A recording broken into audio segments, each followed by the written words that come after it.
Jangan hanya mendoakan sahabat-sahabat kita, tapi mendoakan juga musuh-musuh kita. Karena berkatnya, barang siapa yang mendoakan musuh-musuhnya, berkatnya akan jauh lebih banyak dari sekedar orang yang mendoakan untuk sahabat-sahabatnya. Pak Ustadz. Assalamualaikum Ustadz. Waalaikumsalam. Malam, Malam. Iya, apa kabar ini? Alhamdulillah, khair. iya. Baik. Kami dengan Pak Tir sudah dari tadi merekam ini. Kita omong tentang bagaimana menghadapi masalah. Ini Ustadz sudah datang ini. Tapi pesan Pak Ustadz tadi tidak boleh kita menyebut salah satu kejadian atau apa, tapi masalah secara umum saja. Ya, Ya. Lanjutkan. Saya ini posisinya kurang bagus ini. Tunggu dulu.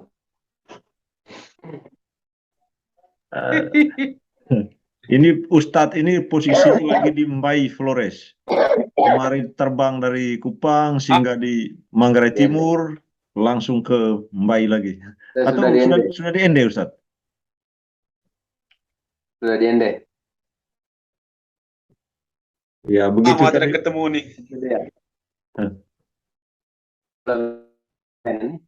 Tahun depan kita ketemu, harus muka ke muka. Oh iya, insya Allah. Mau ke Indonesia nanti kan? Liburan tahun depan, liburan ya, liburan. Boleh. Ini Ustadz, ini kami tadi lagi bahas tentang, tapi itu sudah selesai tadi topiknya. Pak Tir sudah memberikan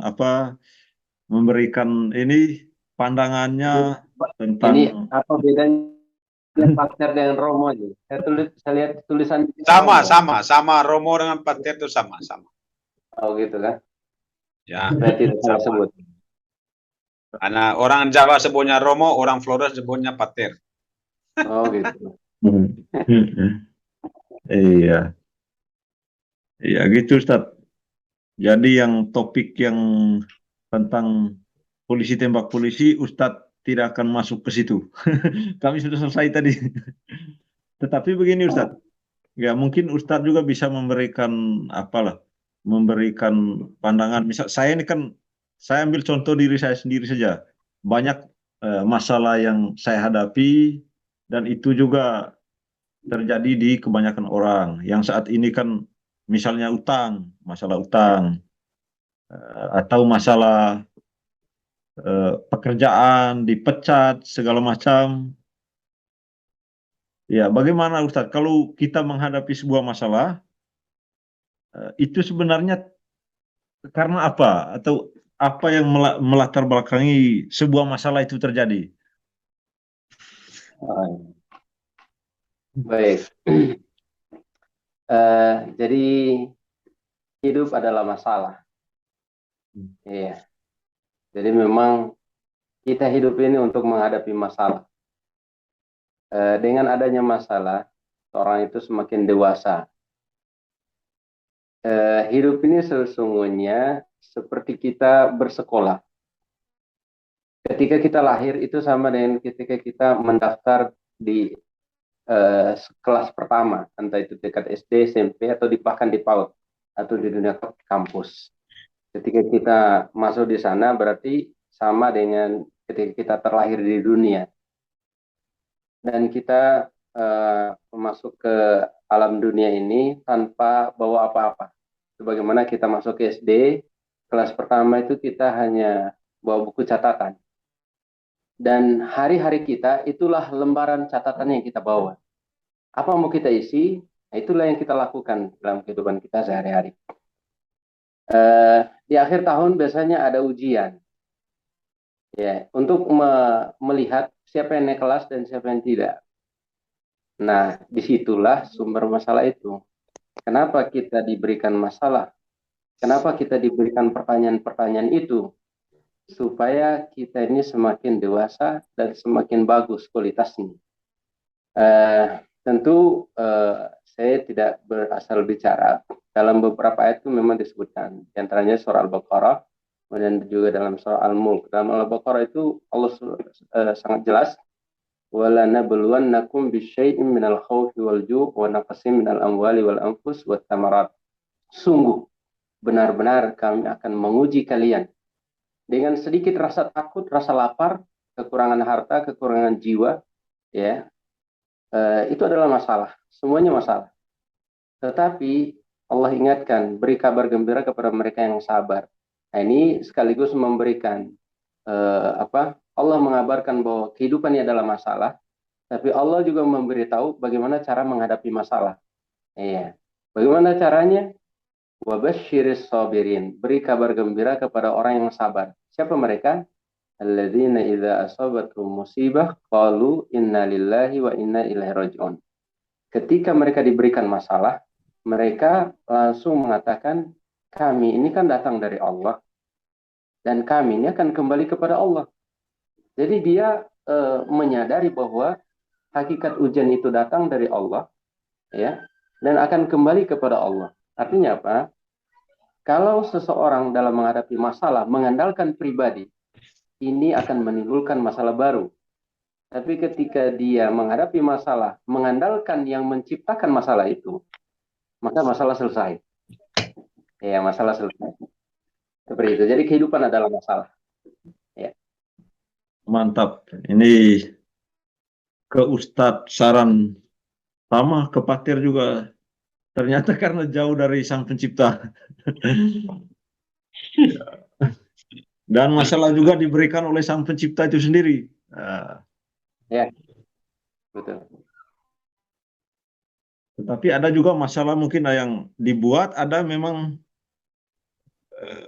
ada yang mungkin karena kesalahan kita sendiri, ada memang langsung diberikan. Ya. Oh iya, baik. Nah, terkait dengan ini, ada nama dalam Islam itu ada namanya iman kepada takdir. Takdir itu ada dua. Ada takdir mubram, ada takdir mubram. Itu takdir yang ditetapkan oleh Allah tanpa ada campur tangan usaha manusia. Tapi ada namanya takdir mu'allaq. Takdir yang terjadi itu ada campur tangan manusia di situ. Iya. Misalnya Allah menakdirkan kepada seorang untuk berhasil, untuk sukses. Tapi kalau dia tidak berusaha, ya, mau lulus SD tapi tidak pernah belajar di SD, mau lulus S1 tidak pernah belajar S1, tidak pernah daftar di kampus, tidak akan berhasil dia. Nah, itu namanya takdir mu'allaq, terkait dengan usaha hamba itu sendiri. Keberhasilan dia itu atas izin Allah, tapi ada upaya dia untuk bisa berhasil. Nah, demikian pun masalah yang terjadi, ya, juga sama. Ya, ketika sebenarnya Allah tidak ingin masalah itu terjadi karena ada upaya. Makanya dalam satu ayat Allah mengatakan, "Zaharul fasadu fil barri wal bahri bima kasabat aydin nas." Nampak kerusakan di laut dan di darat itu karena ulah tangan manusia. Nah, itu yang jadi problem. Jadi memang orang bilang ya masalah itu ya datang dari Allah saja, tidak. Ada campur tangan manusia yang membuat kerusakan itu sendiri. Ya. Itu masalah dari kapasitas sebagai pribadi. Ini kan masalah ini kan bisa juga menyerang pemimpin. Masalah bisa menyerang pemimpin yang menyebabkan, katakan saya sebagai seorang pemimpin, saya sebagai kepala desa kehilangan kepercayaan dari saya punya masyarakat. Ini pemimpin harus bagaimana, Ustadz? Kullukum ra'in wa kullukum mas'ulun an ra'iyatihi. Setiap kalian itu adalah pemimpin dan setiap pemimpin akan dimintai pertanggungjawaban. Di hadapan kita sebagai seorang pemimpin itu ada dua jalan. Ada jalan yang baik, ada jalan yang buruk. Ya. Ketika SOP-nya sudah ditetapkan bahwa seorang pemimpin harus begini, tapi dia keluar dari SOP, nah itu menjadi masalah baru. Islam itu mengajarkan bagaimana kita mengikuti petunjuk hidup. Itulah Al-Quran. Al-Quran datang untuk jalan yang benar, ini jalan yang salah. Kamu ikut ini, kamu beruntung. Kamu tidak ikuti, maka kamu akan rugi. Ruginya bukan hanya di dunia, tapi juga rugi di akhirat. Keberuntungannya bukan hanya di dunia, tapi juga keberuntungan di akhirat. Ya. Jadi sebenarnya ketika seorang memilih jalan yang salah, ya kita sedikit mundur sedikit. Ketika manusia diciptakan, dia tidak hanya diciptakan insting saja, tapi ada namanya akal. Akal ini dengannya bisa menjadi pembeda mana yang benar, mana yang salah. Ya. Dan kebaikan dan keburukan, ya, dan Allah ciptakan itu untuk ujian juga. Wala nabluwannakum bisyarri wal khairi fitnah. Kami uji kalian dengan kebaikan dan keburukan itu sebagai cobaan. Iya.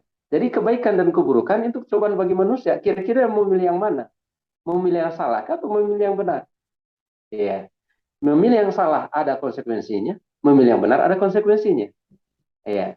Lalu bagaimana caranya? Ikuti saja SOP-nya. Kalau SOP-nya diikuti, maka pasti berada pada jalan yang benar. Demikian.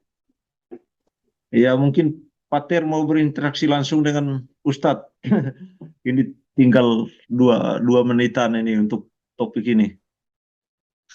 Oke. Luar biasa yang dijelaskan oleh Ustadz. Itu juga yang diajarkan oleh, saya kira semua agama itu mengajarkan hal yang sama. Hal yang sama. Seperti yang saya bilang tadi itu kan, kalau orang itu tidak mempunyai agama yang dalam, maka dia akan hancur berantakan. Kalau orang kuat dalam bidang agama dan paham isi agama itu, bukan paham dengan kepala, tapi paham dengan hati, dengan jiwanya, saya yakin orang tidak akan jatuh dalam dosa yang besar. Seperti Ustadz bilang tadi kan, Al-Quran atau Alkitab di Katoliknya kan, itu panduan untuk kita, panduan kehidupan. Boleh dikatakan buku kehidupan untuk mengajarkan kepada kita mana yang baik, mana yang tidak baik. Kalau kita ikut yang baik, tentu akan banyak berkat. Tapi kalau kita ikut yang jahat, pasti ada banyak kecelakaan. Seperti rambu-rambu lalu lintas. Lampu merah berhenti. Lampu kuning hati-hati. Lampu hijau jalan. Nah, kalau orang sudah lampu merah, orang jalan, pasti akan tabrak, akan mati. Tetapi kalau dia berhenti, pada lampu merah, dia akan selamat. Begitu juga kehidupan kita. Menarik sekali ini katakan oleh Ustadz, luar biasa. Jadi ya, memang Tuhan itu memberikan kita ujian, bukan menghakimi kita, tapi Tuhan memberikan kita ujian itu untuk menguji kita. Untuk membuat iman kita semakin dalam. Karena Tuhan memberikan ujian tidak bisa melebihi kemampuan kita. Pasti dia akan menolong kita. Yang penting pertama yang harus kita cari siapa? Tuhan itu sendiri. Kalau kita mencari, itu kan tidak bisa. Kita harus mencari Tuhan sebagai sumber kehidupan, sumber kekuatan, maka selamatlah kita. Begitu juga dengan hal-hal yang lain. Jadi luar biasa, Ustadz ini memang luar biasa, penjelasannya itu luar biasa. Jadi marilah kita mencintai agama kita, karena Tuhan mencintai kita lebih dari apa yang kita inginkan. Mantap, ini kata-kata bijak gini malam ini TV Jalanan Indonesia perlu juga, karena kami nih orang perlu banyak masukan, ya, banyak ke masalah, jangan sampai kami salah jalan. Ya, ini Ustadz mungkin yang terakhir 30 detik saja Ustadz. Bagaimana mengembalikan kepercayaan yang hilang? Misalnya seorang pemimpin supaya orang bisa percaya lagi setelah sebelumnya tidak dipercaya. Tadi Pak Tir sudah menjawab. Sekarang Ustadz. Yang tak ada manusia yang tak bersalah. Sebaik-baik manusia bukan manusia yang tidak pernah bersalah. Tapi sebaik-baik manusia adalah ketika dia bersalah, dia segera berubah. Kata Pak Anies Baswedan, bukan masalah orang jatuh kepada sebuah persoalan. Aduh, Jatuh bahaya kepada sebuah Ustaz. kesalahan. Tadi katanya jangan sebut orang ini. Itu adalah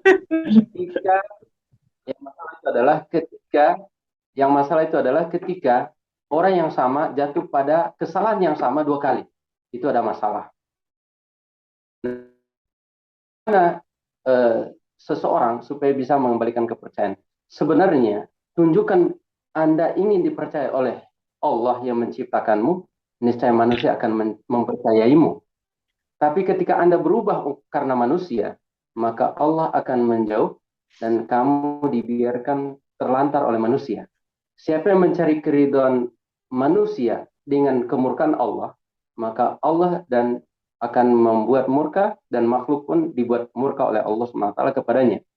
Siapa yang mencari keridhaan Allah dengan kemurkaan manusia ridho kepadanya, manusia pun akan dibuat ridho oleh Allah SWT kepadanya. Jadi, buat perubahan dalam diri kita, niatnya bukan untuk dipuji oleh manusia, tapi supaya kita betul-betul mengimplementasikan apa yang menjadi perintah Allah dalam Al-Quran dan Sunnah Rasulullah SAW. Demikian.